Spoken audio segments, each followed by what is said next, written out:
નમસ્કાર વિદ્યાર્થી મિત્રો, એજ્યુટેકનો ચેનલમાં આપનું સ્વાગત છે. આજે આપણે ધોરણ 4 વિષય પર્યાવરણની સ્વ અધ્યયન પોથીમાં પ્રકરણ નંબર 9 બદલાતા કુટુંબો તેના તમામ પ્રશ્નોના જવાબની સમજ મેળવીશું.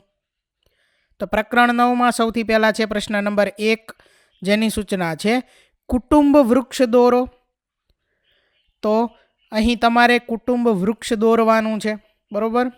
અહીં સમજ માટે દોરેલું છે કે જેમાં અહીં તમારે તમારું કુટુંબ વૃક્ષ દોરવાનું છે. તમારું નામ, તમારા પપ્પા મમ્મી, કાકા કાકી, દાદા દાદીનું નામ દોરવાનું છે, લખવાનું છે, બરોબર. અહીંયા ત્યાર પછી હવે એવી જ રીતે આગળ જોઈએ, તમારા મિત્રનું કુટુંબ વૃક્ષ દોરો. એટલે અહીં તમારે તમારા મિત્ર જે છે તેનું કુટુંબ વૃક્ષ દોરવાનું છે, બરોબર. એમાં પણ એ દરેક માહિતી જે છે તે લખવાની છે. આગળ જોઈએ ત્યાર પછી હવે સૂચના છે કે તેના આધારે તેમાં રહેલો તફાવત નોંધો. એટલે કે તમારું કુટુંબ અને તમારા મિત્રના કુટુંબમાં જે કંઈ તફાવત રહેલો છે તે તમારે લખવાનો છે. જેમ કે સભ્યની સંખ્યા બંનેમાં કેટલી છે, કાકા કાકી છે કે નથી, ભાઈ બહેન એની સંખ્યા કેટલી છે, બરોબર. આ સિવાય જો બીજી માહિતી પણ તમારે લખવી હોય તો અહીંયા તમે લખી શકો છો. આગળ જોઈએ ત્યાર પછી પ્રશ્ન નંબર 2, જેની સૂચના છે કે કોષ્ટકની વિગત ભરો. તો અહીં જે કોષ્ટક છે એમાં આપેલી વિગત જે છે તે આપણે પૂર્ણ કરવાની છે.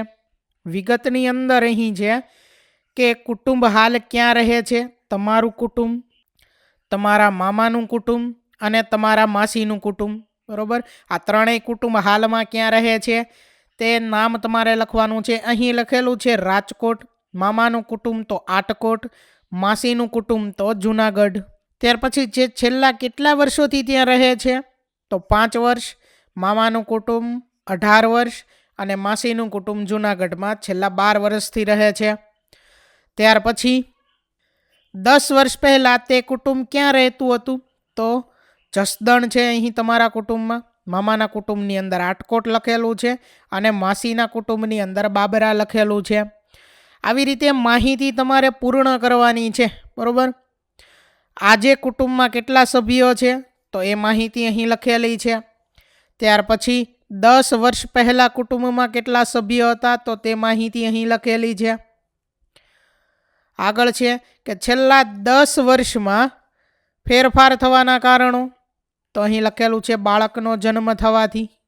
ત્યાર પછી છે કે તમે આ બધા પરિવારોમાં થયેલ ફેરફારો વિશે શું અનુભવો છો, તો અહીં લખેલું છે કે તે ફેરફાર સારો લાગે છે, બરોબર. આગળ છે ત્યાર પછી પ્રશ્ન નંબર 3, જેની સૂચના છે કે બીજા ગામ કે શહેરમાંથી તમારી શાળામાં આવીને ભણતા વિદ્યાર્થીઓ વિશે લખો. તો આ જે કોષ્ટક છે આની માહિતી તમારે જાતે પૂર્ણ કરવાની છે, બરોબર. કોઈ બીજા ગામ કે બીજા શહેરમાંથી તમારી શાળાની અંદર આવીને ભણતા વિદ્યાર્થીઓ જે છે તેના વિશે તમારે લખવાનું છે. અહીંયા એક ઉદાહરણ સ્વરૂપે લખેલું છે, જેની અંદર પહેલા બાળકનું નામ છે રાકેશ, ત્યાર પછી બીજા બાળકનું નામ છે કમલેશ અને ત્રીજા બાળકનું નામ છે પાર્થ. તે કયા ગામ કે શહેરમાંથી આવેલ છે તે લખેલું છે અહીં. ત્યાર પછી આવવાનું કારણ શું છે, આ શાળાની અંદર આવીને ભણવાનું કારણ શું છે તે લખેલું છે. તેમને આવ્યા પછી કઈ મુશ્કેલી પડી છે, સ્થળાંતર કર્યા પછી કઈ મુશ્કેલી પડી છે તે લખેલું છે. તેના માતા પિતા ક્યાં રહે છે તે લખેલું છે. માતા કે પિતા કયો વ્યવસાય કરે છે તે લખેલું છે અહીં. તો આ માહિતી તમારે જાતે પૂર્ણ કરવાની છે. આગળ જોઈએ ત્યાર પછી પ્રશ્ન નંબર 4, જેની સૂચના છે કે નીચે જુદી જુદી પરિસ્થિતિઓ આપેલી છે, તે કુટુંબમાં કેવો ફેરફાર થશે તે જણાવો. જેમાં પહેલી પરિસ્થિતિ છે કમલેશના લગ્ન મીના સાથે થતા કમલેશના કુટુંબમાં થતો ફેરફાર. તો જવાબમાં આપણે લખી શકીએ કે કમલેશના લગ્ન મીના સાથે થતા કમલેશના કુટુંબમાં એક સભ્ય વધશે. ત્યાર પછી બીજો પ્રશ્ન, મહેન્દ્રના લગ્ન સીતા સાથે થતા સીતાના પરિવારમાં થતો ફેરફાર. તો સીતાના પરિવારમાં એક સભ્યનો ઘટાડો થાય છે. ત્યાર પછી ત્રીજો પ્રશ્ન, સ્નેહા અને દિલીપના ઘરે પલકનો જન્મ થતાં તેના પરિવારમાં થતો ફેરફાર. તો સ્નેહા અને દિલીપના પરિવારમાં એક સભ્યનો વધારો થશે. ત્યાર પછી આગળ પ્રશ્ન નંબર 5 જેની સૂચના છે પ્રશ્નોના જવાબ આપો. જેમાં પહેલો પ્રશ્ન છે, એક વિદ્યાર્થીને શાળા બદલવાની થાય તો શું મુશ્કેલી પડે? તો જવાબમાં આપણે લખી શકીએ કે એક વિદ્યાર્થીને શાળા બદલવાની થાય તો ત્યાં નવા મિત્રો બનાવવા પડે, શાળાએ આવવા જવામાં મુશ્કેલી થાય, શિક્ષકો સાથે સંવાદિતા સ્થાપવામાં સમય લાગે છે વગેરે જેવી મુશ્કેલીઓ પડે છે. ત્યાર પછી હવે આગળ પ્રશ્ન નંબર 2, કુટુંબમાં ફેરફાર કેમ થતા હશે? તો જવાબમાં આપણે લખી શકીએ કે કુટુંબમાં ફેરફાર થવાના ઘણા કારણો હોય છે. લગ્ન થવાથી, મૃત્યુ થવાથી, નોકરીમાં બદલી થવાથી, નવું બાળક જન્મવાથી, કાયમી સ્થળાંતરણ વગેરે કારણે ફેરફાર થાય છે. ત્યાર પછી આગળ ત્રીજો પ્રશ્ન છે, છેલ્લા 5 વર્ષમાં તમારા કુટુંબમાં કયા કયા ફેરફારો થયેલ છે? તો જવાબમાં લખી શકીએ કે છેલ્લા 5 વર્ષમાં મારા કાકાના લગ્ન થવાથી મારા કુટુંબમાં એક સભ્યનો વધારો થયો છે તથા દાદાનું અવસાન થતાં ફરી એક સભ્યનો ઘટાડો થયો છે. વિદ્યાર્થી મિત્રો, પ્રશ્ન નંબર 3 જે છે એનો જવાબ તમે જાતે લખી શકો છો. તમારા કુટુંબની અંદર કયા ફેરફાર થયેલ છે છેલ્લા 5 વર્ષમાં તે તમારે લખવાના છે. આગળ ત્યાર પછી પ્રશ્ન નંબર 4, નોકરીને કારણે કોઈની બદલી થાય તો તેના પરિવારને કેવી મુશ્કેલી પડે?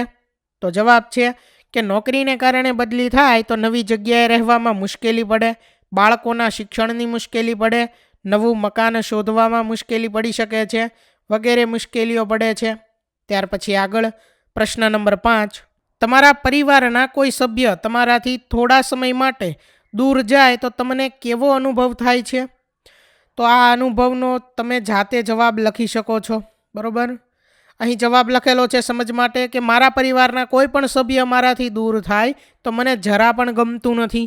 હું તેમને સતત યાદ કર્યા કરું છું, તેમની સાથે વિડીયો કોલ પર વાતો કરું છું. ત્યાર પછી આગળ છે હવે પ્રશ્ન નંબર 6, છેલ્લા 10 વર્ષમાં તમારા અને તમારા મામાના કુટુંબમાં આવેલો ફેરફાર જણાવો. તો આ પ્રશ્નનો જવાબ પણ તમારે જાતે લખવાનો છે.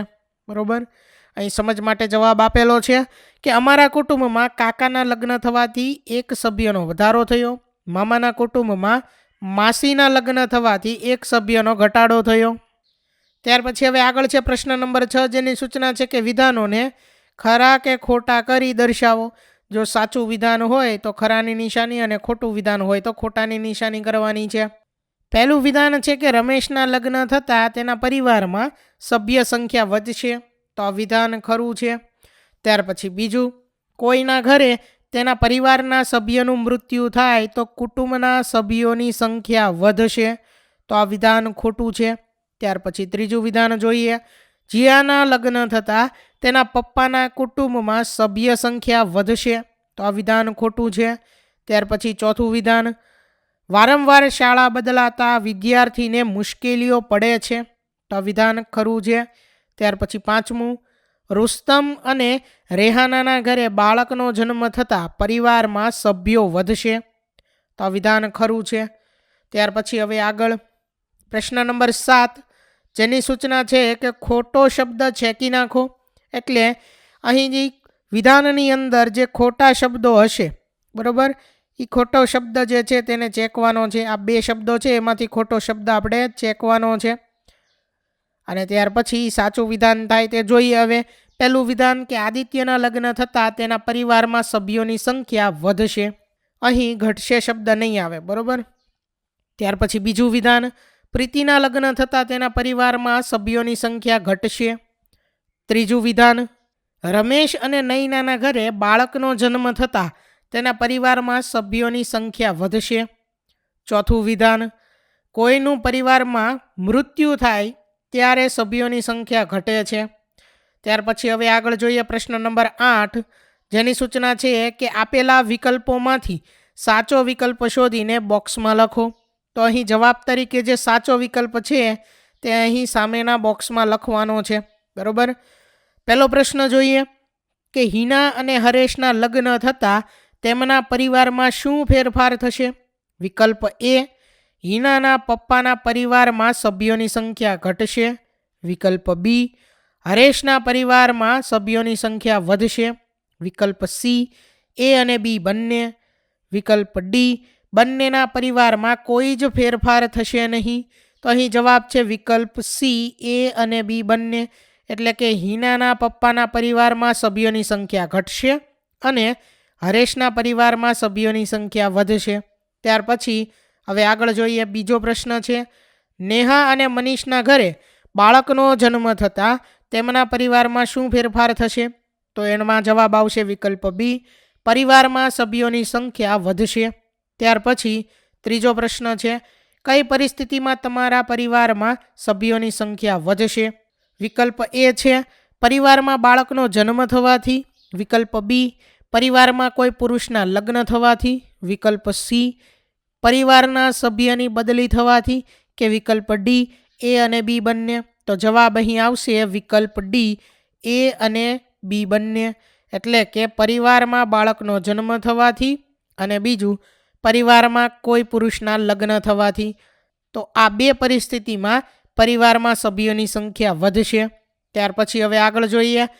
ચોથું છે કે ચિત્રોનું અવલોકન કરી યોગ્ય વિકલ્પ પસંદ કરો. એટલે અહીં જે ચિત્રો આપેલા છે તેનું અવલોકન કરવાનું છે અને જવાબ તરીકે હવે આપણે વિકલ્પ જે છે તે જોવાનો છે. પહેલાં વિકલ્પ જોઈ લઈએ. વિકલ્પ એ ચિત્ર 1માં પરિવારમાં સભ્યોની સંખ્યા વધશે અને ચિત્ર 2માં વરરાજાનો પરિવાર ઘટશે. બીજું વિધાન, ચિત્ર 1માં પરિવારમાં સભ્યોની સંખ્યા ઘટશે અને ચિત્ર 2માં વરરાજાનો પરિવાર વધશે. ત્રીજું વિધાન છે, ચિત્ર 1 અને ચિત્ર 2 બંનેમાં પરિવારમાં સભ્યોની સંખ્યા વધશે. ચોથું વિધાન, ચિત્ર 1 અને ચિત્ર 2 બંનેમાં પરિવારમાં સભ્યોની સંખ્યા ઘટશે. તો જવાબ થશે વિકલ્પ સી ચિત્ર 1 અને ચિત્ર 2 બંનેમાં પરિવારમાં સભ્યોની સંખ્યા વધશે. એટલે કે આ બંને જે પરિવાર છે એની અંદર શું થશે? સભ્યોની સંખ્યા વધશે. એટલે જવાબ આવશે વિકલ્પ સી. બરાબર. અહીં નવા બાળકનો જન્મ થવાથી અને અહીં લગ્ન થવાથી પરિવારની સંખ્યા વધશે. ત્યાર પછી આગળ પ્રશ્ન નંબર 5, હિતેન દૂર શહેરની હોસ્ટેલમાં ભણવા જાય છે તો તેના કુટુંબમાં શું ફેરફાર થશે? પહેલો વિકલ્પ, કુટુંબની સભ્ય સંખ્યામાં વધારો થશે. બીજો વિકલ્પ, કુટુંબની સભ્ય સંખ્યામાં ઘટાડો થશે. તો હવે વિકલ્પો છે તે જોઈએ. વિકલ્પ એ જવાબ તરીકે શું આવશે આમાંથી તે જોવાનું છે આપણે. 1 અને 2 બંને, બી માત્ર 1, સી માત્ર 2 અને ડી 1 પણ નહીં. તો હિતેન છે તે દૂર શહેરની હોસ્ટેલમાં ભણવા જાય છે તો તેના કુટુંબમાં ફેરફાર શું થાય? તો કે કુટુંબની સભ્ય સંખ્યામાં ઘટાડો થશે. એટલે જવાબ આવશે વિકલ્પ સી. બરાબર. આગળ જોઈએ. ત્યાર પછી પ્રશ્ન નંબર 9 જેની સૂચના છે કે તમારા ઘરે લગ્ન હતા ત્યારે કોણે કેવા કપડાં પહેર્યા હતા? આ પ્રશ્નનો જવાબ તમારે જાતે લખવાનો છે. તમારા ઘરે જ્યારે લગ્ન હતા ત્યારે કોણે કેવા કપડાં પહેર્યા હતા તે તમારે લખવાનું છે. વર, વધુ, પિતા, માતા, તમે, તમારા જો ભાઈ હોય તો, અથવા જો બહેન હોય તો, અથવા તો બંને હોય તો કોણે કેવા કપડાં પહેર્યા હતા તે અહીં લખવાનું છે. બરાબર. તો વિદ્યાર્થી મિત્રો, અહીં ધોરણ 4 વિષય પર્યાવરણની સ્વ અધ્યયન પોથીમાં પ્રકરણ નંબર 9 બદલાતા કુટુંબો તેના તમામ પ્રશ્નોના જવાબનું સોલ્યુશન પૂર્ણ થાય છે. વિદ્યાર્થી મિત્રો, આપેલા વિડીયોની જો તમારે પીડીએફની જરૂર હોય તો તમે આપણી એપ્લિકેશન સ્માર્ટ સાથી પરથી મેળવી શકશો. વિદ્યાર્થી મિત્રો, આપણી એપ્લિકેશન સ્માર્ટ સાથી પ્લે સ્ટોરમાં આવી ગઈ છે, જેની અંદર તમે બધા વિભાગ જોઈ શકો છો. તેની અંદર વિવિધ ધોરણ છે. ધોરણ ઉપર ક્લિક કરતાં વિવિધ વિષય ખુલશે. વિષય ઉપર ક્લિક કરતાં તેની અંદર આવતા પાઠ ખુલશે. તેની અંદરથી તમે પાઠ્યપુસ્તક પણ ડાઉનલોડ કરી શકો છો. તેની અંદર આપેલા પાઠમાં ક્લિક કરતાં તમે પાઠની પીડીએફ, સ્વાધ્યાયની પીડીએફ, સ્વાધ્યાયન પોથીની પીડીએફ, પાઠના વિવિધ વિડીયોઝ, સ્વાધ્યાયના વિડીયોઝ, સ્વાધ્યાયન પોથીના વિડીયોઝ બધું જોઈ શકો છો અને ડાઉનલોડ પણ માત્ર એક ક્લિકમાં કરી શકો છો. વિદ્યાર્થી મિત્રો, આપણી એપને સપોર્ટ કરજો, ડાઉનલોડ કરજો. થેન્ક યુ દોસ્તો. એજ્યુકટેકનો ચેનલ તરફથી વિડીયો નિહાળવા બદલ આપનો આભાર. આવા બીજા વિડીયોઝ નિહાળવા માટે અમારી યુટ્યુબ ચેનલ એજ્યુકટેકનો અત્યારે જ સબસ્ક્રાઇબ કરો. આભાર દોસ્તો.